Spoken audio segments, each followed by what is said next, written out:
Lesson number 8. We've talked about concentration and how to remove mental static. It would be good in this lesson to discuss it more in depth.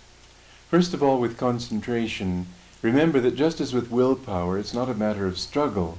So with concentration, it's a matter of absorption. You don't want to be tense. You want to be relaxed. You want to be calm. And in removing the mental static, again, don't make a struggle out of it, but be absorbed in what you're doing. There are a number of practices that would be good to bear in mind. The first of these is to know what you want. You'd be surprised how many people simply don't know what they want. They think they know what they want. They think, for example, that they want money, let's say. But that's a very vague thing. If you're doing a job, if you've started a business only to make money, then you're probably going to fail very soon. People who succeed in whatever they're doing do so because they enjoy what they're doing. Know what you want in terms of the individual job. Know what you want in terms of what you're trying to accomplish, what kind of energy you want to express, whom you want to help, how you want to help them. Be very clear as to your motives, as to your ideals, and then you will find that magnetism will develop that will help you to accomplish those ideals. Whereas without that, there's sort of a muddy quality to the mind, a fog to the brain that will prevent that degree of mental clarity from developing that makes magnetism possible. So know what it is that you want. The next thing is seek worthwhile goals. A lot of people have their mind set on something that isn't really uplifting to them, it's not meaningful to them.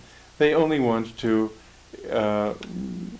make a lot of money in a short time by doing something that doesn't inspire them, and for a while they might be able to carry in there with a degree of energy, but bit by bit you can see people who have lived that way and worked that way for years, that they have no real spark in their lives anymore. They're doing things mechanically, automatically.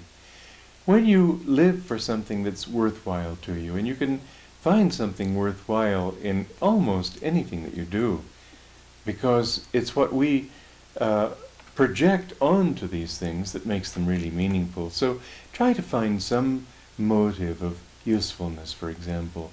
When we don't live for ourselves only, but live for others and for the general welfare, the general good of either family or company or neighborhood or country or world, whatever it might be, if you feel that what you're doing is worthwhile, then your energy flow will be strong, and you won't have that kind of mental static that comes from uncertainty and flagging hopes and that nagging doubt that is it really worth it after all.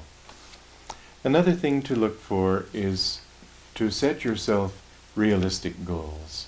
I've seen a lot of people living in a kind of a dream world where they imagine great, wonderful things happening, but their imagination far outstrips their actual ability of accomplishment or the realities of whatever situation they're working with.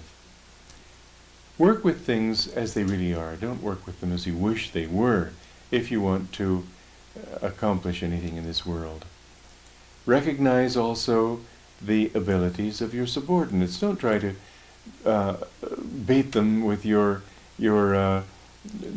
reproaches and discipline and projected guilt feelings and so on, but recognize what their abilities really are and work with them accordingly, and you'll find that you'll be able to draw much more out of them. If you see something that needs doing, then look also for somebody who's capable of doing it. Don't ask the impossible, and also don't ask anything of people that you wouldn't ask of yourself, because that quickly is understood by people that you're asking things of them that you wouldn't want to get your hands dirty doing. If you're not willing to get your own hands dirty, then you're not ready to be a leader. A leader has to set the example. A leader has to be willing to do what is necessary, right down to the most menial task. It doesn't mean that he has to do it, but his subordinates quickly know if he isn't willing to do it. And if he isn't willing, then why should they be willing? He has to set the example in anything and everything that he asks of anyone else. So, to set yourself realistic goals is to recognize the capacities, recognize the realities, and don't get excited if things don't work well, but work with things as they actually are. Another very important rule for developing magnetism and getting rid of mental static is to not be attached to the results of what you're doing. You don't have to be attached in order to work well. Rather, attachment keeps you from being able to work well, because to work well, to work with concentration, to work with that kind of energy that develops magnetism, requires that your whole mind, your whole reality, be right here and right now. Whereas if you're attached to results, half your mind is over into the future. And if you take it backwards and feel regret for the past, or think what other people have done before, you'll find that there's very little energy left to really address the problem right here, right at this moment. So don't be attached, but work knowing that if you do your best right now, whatever could be accomplished will be accomplished. And if you don't do your best right now, then the results will probably show that lack of energy anyway. But if circumstances, if people, if everything conspires to make it possible, then you're doing your very best at this moment to make it happen is the only thing that will ensure it's happening.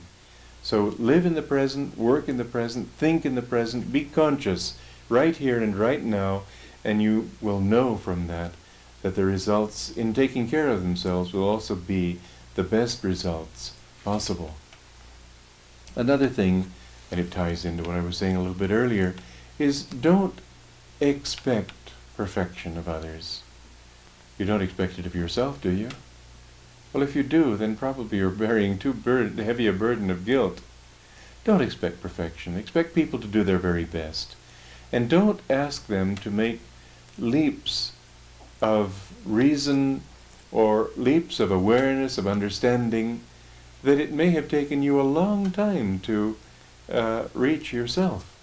For many years you've brought yourself to the point where you now understand certain things. Give other people that chance too. Let them make their mistakes. Let them learn by their own hard knocks, whatever it might be. In fact, they might teach you something, and what you thought was best, they might find a new way of doing that's even better. So be open, be willing, and let the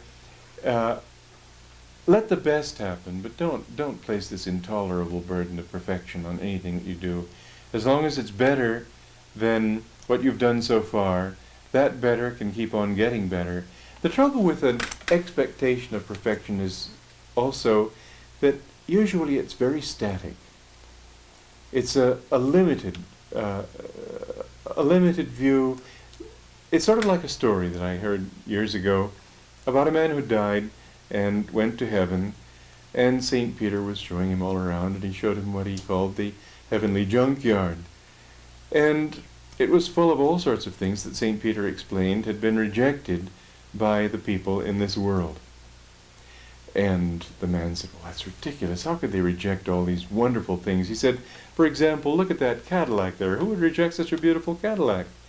And St. Peter said, well, it's very interesting that you should mention the Cadillac, because in fact the one who rejected that one is you. The man said, well, that's impossible. I'd never reject it. He said, oh yes, every time you wanted a car, you visualized the Volkswagen. We wanted to give you a Cadillac, but you didn't accept it. So you see that the perfection that is your potential is often hampered in its manifestation by your own limited views of what is perfect. There's a much greater perfection there than you can visualize. And if you will just take it as it comes and do your best and keep doing better, you will find that the goal that you achieve over some period of time will be far, far better than anything you imagined to begin with as your image of perfection. Another thing is, don't try to do too much at once. Don't try to do too many things at once. Do one thing at a time. You'll do that thing well, and the next thing well, and the next thing well, but if you try to do all of them at once, you'll do none of them well. So live right in the present, as I was saying, do one thing at a time, and devote all your attention to the task at hand.